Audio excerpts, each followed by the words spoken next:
નાઇટ્રેટના બંધારણમાં નાઇટ્રોજનના 5 ઇલેક્ટ્રોન, ઓક્સિજનના 6 ઇલેક્ટ્રોન તો છે જ, પણ માઇનસ વીજભાર હોવાથી એક એક્સ્ટ્રા ઇલેક્ટ્રોન જે લાલ કલરથી દર્શાવ્યો છે એના લીધે આખો અણુ કેવો થઈ ગયો? માઇનસ. બરાબર. તો આ રીતે લુઈસ બિંદુ નિરૂપણ તમારે બધાના તૈયાર કરવાના છે. આ ચેપ્ટરની નોટ્સ હું તમને સોમવારથી મંગળવારની વચ્ચે ક્લાસ પર પહોંચતી કરું છું, જેમાં રિપ્રેઝન્ટેશન ખૂબ સારી રીતે કરેલું છે.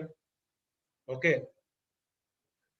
અને ધ મોસ્ટ ઇમ્પોર્ટન્ટ થિંગ, જેટલું ચાલે એટલું કરતા રહેજો, અધરવાઇઝ બધા ટપકા સરખા લાગશે અને પછી માર્ક્સમાં ટપકું જ આવશે.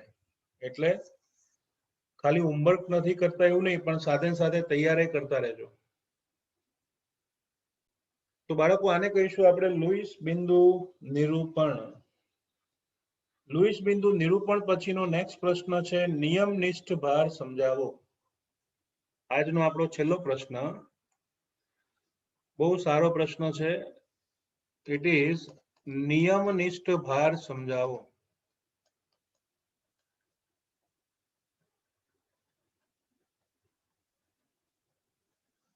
ઓકે.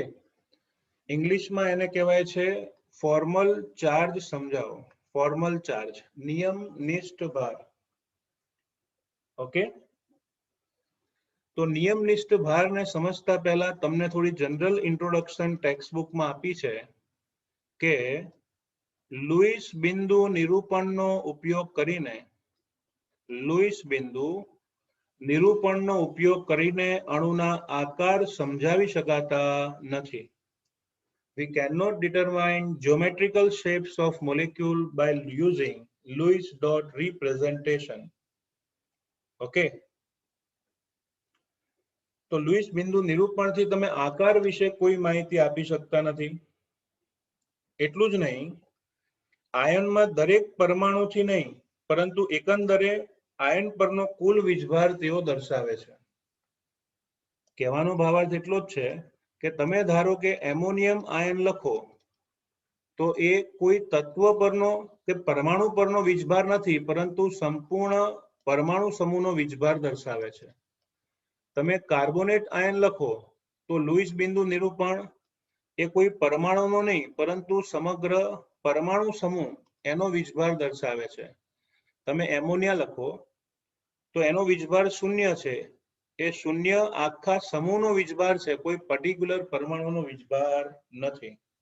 ઓકે.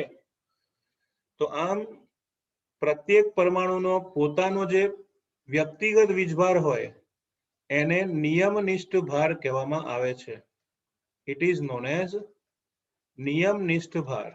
ફરીથી, લુઈસ બિંદુ નિરૂપણ દ્વારા રજૂ થતો વીજભાર એ અણુ કે આયનનો સમગ્ર ભાગનો વીજભાર દર્શાવે છે, પરંતુ વ્યક્તિગત પરમાણુનો વીજભાર દર્શાવતા નથી. વ્યક્તિગત પરમાણુના વીજભારને નિયમનિષ્ઠ ભાર તરીકે દર્શાવવામાં આવે છે. નિયમનિષ્ઠ ભારનું મૂલ્ય સામાન્ય રીતે મુક્ત અવસ્થામાં કોઈ પણ તત્વના કુલ સંયોજકતા ઇલેક્ટ્રોન, મુક્ત અવસ્થામાં તત્વના કુલ સંયોજકતા ઇલેક્ટ્રોન માંથી લુઈસ નિરૂપણમાં વપરાતા ઇલેક્ટ્રોનની બાદબાકી કરવાથી તે પ્રાપ્ત થાય છે. હકીકતમાં નિયમનિષ્ઠ ભારનું મૂલ્ય મુક્ત અથવા સ્વતંત્ર અવસ્થામાં રહેલા તત્વના કુલ સંયોજકતા ઇલેક્ટ્રોનમાંથી લુઈસ બિંદુ નિરૂપણમાં વપરાતા ઇલેક્ટ્રોનને બાદ કરો તો તમને નિયમનિષ્ઠ ભાર પ્રાપ્ત થાય છે. ફરીથી, નિયમનિષ્ઠ ભાર વાસ્તવિક રીતે મુક્ત અવસ્થામાં કુલ સંયોજકતા ઇલેક્ટ્રોનમાંથી લુઈસ બિંદુ નિરૂપણમાં વપરાતા ઇલેક્ટ્રોન બાદ કરો તો તમને નિયમનિષ્ઠ ભાર મળશે. એટલા માટે એનું સૂત્ર છે formal charge is equal to નિયમનિષ્ઠ ભાર ઇઝ ઇક્વલ ટુ મુક્ત અવસ્થામાં અથવા તો મુક્ત પરમાણુમાં સંયોજકતા ઇલેક્ટ્રોનની કુલ સંખ્યા કુલ સંખ્યા માઇનસ કુલ અબંધકારક ઇલેક્ટ્રોન યુગ્મની સંખ્યા અથવા તો કુલ અબંધકારક ઇલેક્ટ્રોનની સંખ્યા માઇનસ 1/2 કુલ બંધકારક ઇલેક્ટ્રોનની સંખ્યા. આ એનું સૂત્ર છે કે જો ફોર્મલ ચાર્જ ફાઇન્ડ કરવો હોય એટલે કે નિયમનિષ્ઠ ભાર શોધવો હોય તો એનું સૂત્ર છે મુક્ત પરમાણુમાં સંયોજકતા ઇલેક્ટ્રોનની કુલ સંખ્યા માઇનસ કુલ અબંધકારક ઇલેક્ટ્રોનની સંખ્યા માઇનસ 1/2 ઇન્ટુ કુલ બંધકારક ઇલેક્ટ્રોનની સંખ્યા. આ સૂત્ર બનાવતી વખતે એવું સ્વીકારવામાં આવે છે, એવી ધારણા કરવામાં આવે છે કે અબંધકારક ઇલેક્ટ્રોન એ તત્વના પરમાણુના પોતાના ઇલેક્ટ્રોન હોય છે. ઓકે, અને બંધકારક ઇલેક્ટ્રોન હોય એમાં અડધા ઇલેક્ટ્રોન પોતાના હોય છે. આ સૂત્ર બનાવવામાં શું ધારણા કરી તમને સમજાવું. ધારો કે x અને y વચ્ચે સહસંયોજક બનશે તો આપણે y નો નિયમનિષ્ઠ ભાર ગણવો હોય તો આપણે ધારી લેવાનું કે y ના બધા જ અબંધકારક ઇલેક્ટ્રોન્સ એના પોતાના છે, એટલે લખ્યું માઇનસ કુલ અબંધકારક ઇલેક્ટ્રોનની સંખ્યા. અને બંધકારક ઇલેક્ટ્રોન યુગ્મમાં 2 ઇલેક્ટ્રોન હોય પણ એમાંથી y ના કેટલા ઇલેક્ટ્રોન હોય? એક જ, એટલે લખ્યું છે કુલ બંધકારક ઇલેક્ટ્રોન ગુણ્યા 1/2, કારણ કે અડધા ઇલેક્ટ્રોન પોતાના હોય, અડધા સામેવાળાના હોય. તો આમ formal charge is equal two મુક્ત પરમાણુમાં સંયોજકતા ઇલેક્ટ્રોનની કુલ સંખ્યા માઇનસ કુલ અબંધકારક ઇલેક્ટ્રોનની સંખ્યા માઇનસ 1/2 ઇન્ટુ કુલ બંધકારક ઇલેક્ટ્રોન એની સંખ્યા. ઓકે, એક ઉદાહરણ આપું તો તમને ખ્યાલ આવશે વધારે. તમારી બુકનું હમણાં જ ભણાયેલું ઉદાહરણ લઉં છું, ઓઝોન. બાળકો, ઓઝોનનું બંધારણ આપણે હમણાં જ લખ્યું. Oxygen double bond, oxygen single bond, oxygen 1 2 1 2 3 4 5 6 1 2 3 4. આમાં આપણે 3 ઓક્સિજનનો નિયમનિષ્ઠ ભાર શોધવો છે, વ્યક્તિગત વીજભાર શોધવો છે. તો નિયમ લાગુ પાડતા પહેલા સિમ્બોલ આપી દઈએ. ધારો કે મધ્યસ્થી પરમાણુ વાળો ઓક્સિજન નંબર 1 છે, બોટમમાં નંબર 2 અને નંબર 3. આ દરેકના નિયમનિષ્ઠ ભાર ગણીએ. બરાબર, પહેલા નંબરિંગ કર્યું ને, 1 2 અને 3. હવે પહેલા ઓક્સિજન પરમાણુનો નિયમનિષ્ઠ ભાર કરીએ તો formal charge is equal to, હું બીજાનું બી સાથે જ શીખવાડું છું, formal charge is equal to, ત્રીજાનું બી સાથે જ શીખવાડું છું, formal charge is equal to, પહેલું સૂત્રમાં પહેલું પદ છે મુક્ત અવસ્થામાં ઇલેક્ટ્રોનની સંખ્યા. તો બાળકો 3 ઓક્સિજન મુક્ત અવસ્થામાં હોય તો એની સંયોજકતા કેટલી આવે? 6. કારણ કે ઓક્સિજન પરમાણુ ક્રમાંક 8, હિલિયમના 2 ઇલેક્ટ્રોન માઇનસ કરો તો કુલ સંયોજકતા ઇલેક્ટ્રોન 6 આવે. માઇનસ યાદ રાખો, અબંધકારક ઇલેક્ટ્રોનની સંખ્યા તમારે ધ્યાનથી જોવાનું. એક લેબલ છે ને, એમાં કેટલા અબંધકારક ઇલેક્ટ્રોન છે? 2. બીજા નંબરના ઓક્સિજનમાં કેટલા અબંધકારક ઇલેક્ટ્રોન છે? 4. ત્રીજા ઓક્સિજનમાં કેટલા અબંધકારક ઇલેક્ટ્રોન દેખાય છે? 3 દુ 6. બીજું આગળ હતું માઇનસ 1/2 ગુણ્યા બંધકારક ઇલેક્ટ્રોનની સંખ્યા, 1/2 ગુણ્યા બંધકારક ઇલેક્ટ્રોનની સંખ્યા. હવે જો તમે જ વિચારીને કહેજો કે આજે 1 નંબરનો ઓક્સિજન છે, કેટલા બંધ બનાવીને બેઠો હે? 3 બંધ બનાયા છે ને, તો ઇલેક્ટ્રોન કેટલા આવે? 6 આવે ને. તો 1/2 ગુણ્યા 6 ઇલેક્ટ્રોન, કારણ કે બંધ કેટલા હતા? 3. ચલો, બીજા નંબરના ઓક્સિજને કેટલા બંધ બનાયા? 2, તો એના બંધકારક ઇલેક્ટ્રોન 4 આવે. ત્રીજા ઓક્સિજને કેટલા બંધ બનાયા? 1 જ, એટલે એમાં ઇલેક્ટ્રોન કેટલા આવે? 2.